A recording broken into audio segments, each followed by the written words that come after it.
ಆಮಿರ್ ಖಾನ್ 61ನೇ ವಯಸ್ಸಿನಲ್ಲಿ 3ನೇ ಮದುವೆಯ ಮೊದಲ ಫೋಟೋಗಳು ಸೋಷಿಯಲ್ ಮೀಡಿಯಾಗಳಲ್ಲಿ ವೈರಲ್. ಕುಟುಂಬದ ಸದಸ್ಯರು ಮತ್ತು ಅತ್ಯಂತ ಆಪ್ತ ಸ್ನೇಹಿತರ ಸಮ್ಮುಖದಲ್ಲಿ ಉದ್ಯಮಿ ಗೌರಿ ಸ್ಪ್ರಾಟ್ ಅವರನ್ನ ಅಧಿಕೃತವಾಗಿ ವಿವಾಹದ ವಿಡಿಯೋವನ್ನ ಇನ್ಸ್ಟಾದಲ್ಲಿ ಹಂಚಿಕೆ.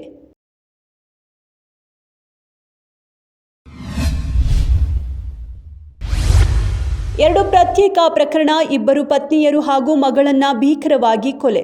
ದೇಶದಲ್ಲೇ ಅತಿ ದೀರ್ಘಾವಧಿಗೆ ಅಂದರೆ ಬರೋಬ್ಬರಿ 37 ವರ್ಷಗಳ ಕಾಲ ಜೈಲು ಶಿಕ್ಷೆ. 72 ವರ್ಷದ ಸಾಯಿಬಣ್ಣನ ಏಕಾಂತವಾಸ ಅಕ್ರಮ ಎಂದ ಹೈಕೋರ್ಟ್ ಆದೇಶ. ಕೊನೆಗೂ ಬೆಂಗಳೂರಿನ ಜೈಲಿನಿಂದ ಬಿಡುಗಡೆಯಾಗಿದ್ದಾರೆ. ಮುಂಬೈನಲ್ಲಿ ಭಾರೀ ಮಳೆಯಿಂದ ಜನಜೀವನ ಅಸ್ತವ್ಯಸ್ತ. ಮರ್ಕಂಡ್ನಲ್ಲಿ ಕಟ್ಟಡ ಕುಸಿದು 6 ಮಂದಿ ಸಾವು. ನಗರದಾದ್ಯಂತ ಶಾಲೆ ಕಾಲೇಜುಗಳಿಗೆ ರಜೆ ಘೋಷಿಸಲಾಗಿದೆ. ರೈಲು ಸೇವೆಗಳು ಮತ್ತು ವಿಮಾನ ಹಾರಾಟ ಸ್ಥಗಿತ. ಭೂಕುಸಿತದಿಂದ ಮುಂಬೈ ಪುಣೆ ಮಾರ್ಗ ಬಂದ್.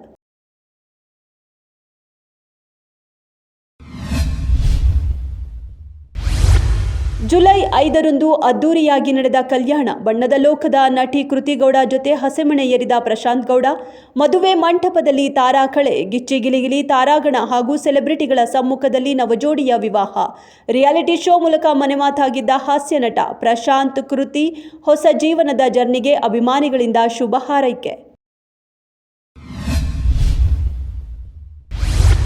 ಮಗುವಿನ ಫೋಟೋ ಹಂಚಿಕೊಂಡು ಮದರ್ ಪ್ರಾಮಿಸ್ ಎಂದ ಡಾಲಿ ಧನಂಜಯ್.